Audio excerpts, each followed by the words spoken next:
One of the most common questions I get is, Elise, how much is my home worth? And while it seems like a simple question with a simple answer, the actual response is much more nuanced than you may realize. Because what your home is worth, what Zillow says it's worth, and what a buyer is actually willing to pay in today's market can be three vastly different numbers. So let's talk about how home values actually work here in Plainfield, Illinois. Hi, my name is Elise, and for the past 10 years, I've been helping families in Plainfield, Oswego, and the surrounding suburbs make great decisions about real estate. Many homeowners believe that because their neighbor sold their house for $500,000, that automatically means that their house is worth $500,000. Unfortunately, that's just not how it works. That's not how buyers shop for a home. When a buyer is out there looking for a house to purchase, they are comparing all of them against each other. So they will go see homes within a certain set range of prices. It's usually in the Plainfield area, about a $70,000 to $100,000 range, and they're going to compare them all together. Think of if you went car shopping and every single car you saw was $50,000, but you saw a Chevrolet, a Toyota, and a Ferrari. One of those is going to stand out from the pack. Now, it may not be the car that you want or the car that fits your needs, but it definitely stands out.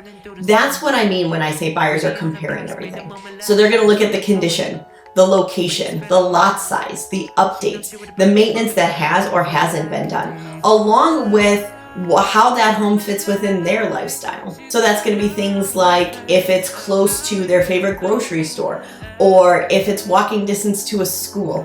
What does that home do for them specifically? Now, they do all of this at the same time, oftentimes subconsciously, which is why you'll see two homes on the exact same block, sometimes with a nearly identical floor plan, sell for vastly different amounts. Today, the average home in Plainfield sells for roughly in the mid $400,000 range. Now, that is going to swing vastly depending on where in Plainfield you're located. If we were to break that down to Plainfield south of Caton Farm, that's going to be a pretty solid number. You're going to see most of your family homes selling between $375,000 and $500,000. But if we flip the script and go north of Caton Farm, you're going to start seeing a much wider span of home values. And typically speaking, an average number in that location is going to be more in the $500,000 to $650,000 range. But that still doesn't tell us what your home is worth. And before we get into that, if any of this information has resonated, please do me a favor, hit the like button, subscribe, and we'll make sure that we keep you posted on all things here in Chicagoland real estate. So let's say that we have two homes. They're in the same subdivision, they are the same model, and they were built the same year. One home, when they were building it, they went with all of the builder grade options, and they haven't done anything to it since. Now this home is, let's call it 12 years old. Now the other one opted for some great builder upgrades. They have a deep core basement, they have an oversized lot at the back of a cul-de-sac, and then they also have the extended cabinets, so their cabinets are nice and tall compared to the standard cabinets. In addition to that, since they've moved in, they have replaced all of the floors, so they've got the nice luxury vinyl planks that everyone's loving right now. They've also replaced the countertops from laminate to quartz. They've added a backsplash, and they also renovated their master bath to make it feel more spa-like. House number two also made the investment in staging their home so that when buyers come in, they've got a very visceral reaction to the way that it looks, the way that it smells, all of that experience that goes into the showing process. The difference between those two homes could easily be $50,000 or more.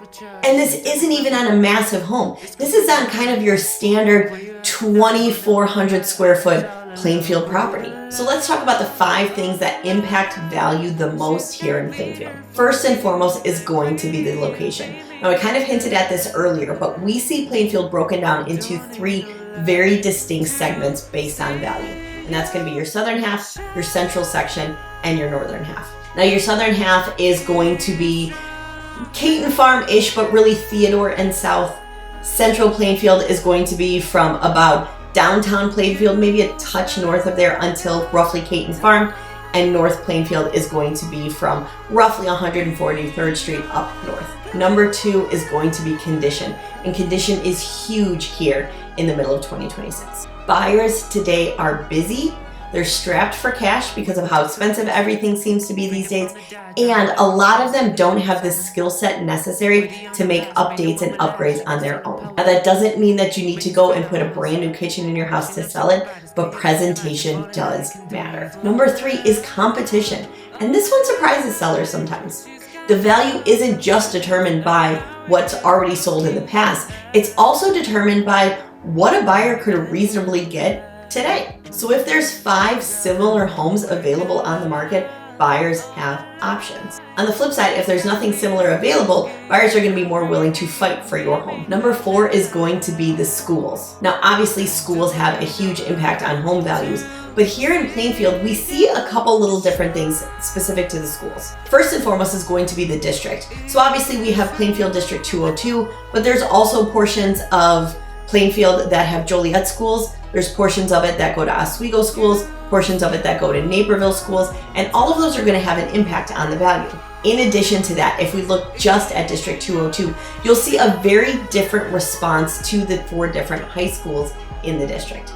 And that response isn't overly consistent. You will have some buyers that will put a blanket statement saying they're all good. You'll have some that will say they want to avoid 1 or 2 of them. So it does have a little bit of a difference there, but it's not consistent, which is really interesting. And I think a lot of that just comes down to their individual experience. So we see a lot of people moving within Plainfield because we do offer everything from small single-family homes and townhomes up to million-dollar properties. So you'll see people staying local, and because of that, a lot of times they come in with a more established opinion of the schools. And number 5 is going to be the marketing, which is something that a lot of sellers don't fully appreciate the impact of when they're trying to decide what to do with their home. The exact same property can have vastly different sales results depending on pricing, which is very much part of the marketing, photos, online exposure, descriptions, and the full details of the actual listing itself. Now, what about Zillow? Zillow can be a very helpful starting point, but Zillow also doesn't walk through your home. So it'll compare your specific home to that one down the street. Remember the one we talked about earlier that was all original builder grade everything? Zillow doesn't come in and see the updates you've made. It doesn't see how well maintained your home has been. It doesn't see the specifics of your lot or the views or any of these other non-tangible items that you just can't grasp until you walk through the property. I have seen Zillow be incredibly accurate before, and I've also seen it be off by nearly $100,000. Instead of asking how much is my home worth, what sellers should really be looking to understand is how much is a qualified buyer willing to pay for my home in today's market? Because those are 2 very different questions with very different answers. My advice, if you're thinking of selling in the next 6 to 12 months, don't wait to have these conversations until you're ready to go on the market. Get a professional out there sooner rather than later. Because sometimes you can do a couple small things that are going to absolutely skyrocket your final sales price. And sometimes there's really nothing that you need to do, but at least now you have clarity and someone in your corner as you prepare to sell. The key is making sure you have a strategy that fits the market before you actually go to market. Your home's value isn't determined by Zillow, and it's not determined by what your neighbor sold for. It's determined by what today's buyers are willing to pay in context of every other home that's currently on the market. And the good news is that it's something that we can figure out and we can plan for. If you'd like to know what your Plainfield home may sell for, click the link in the information below. We're here to help.